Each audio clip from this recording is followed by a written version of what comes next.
My name is David Miller. I'm an attorney here at O'Connor Law.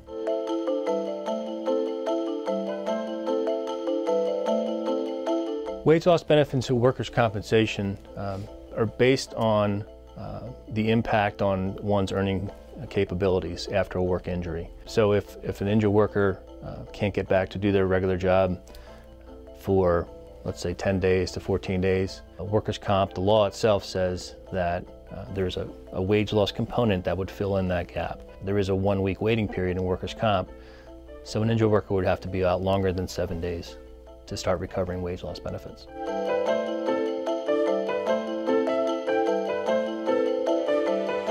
But a partial benefit is essentially 2/3 of the difference between the individual's average weekly wage before injury and what they're capable of earning after injury.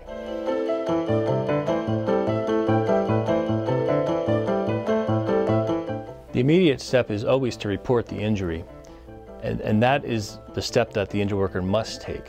After that, the employer or the insurance company then has the responsibility to pay the benefits that are owed.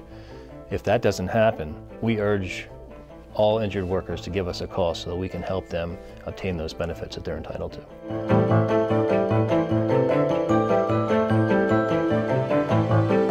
Sometimes there's a delay in processing.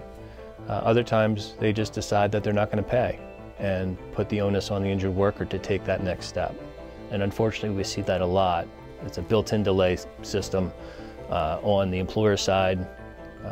The injured worker might get the runaround a few times. There might be some blame passing on the other side, but ultimately the problem still sets there, is that the injured worker is out of wages and not getting those benefits. And after a couple weeks of that, a lot of people get into a bad financial situation. So we urge people, even before or while that process is undergoing, to get in touch with our office so that we can at least talk through it.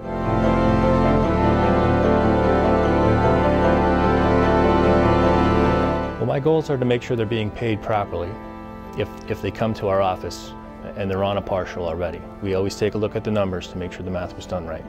And then if they're not being paid, we put as much pressure on as possible to the insurance company before filing litigation, because there's times where it might have slipped through the cracks, and they'll take a look at the file and say, oh yeah, you're right. If that doesn't happen, then our next step is to file the litigation, get it in front of a judge as quickly as possible, because it is a pretty straightforward math problem. Were you making as much as you were before? Is it because of the work injury? Obviously, that's the black and white answer, but there's a lot of gray mixed in there. But that's where we come in, and our experience can pay off.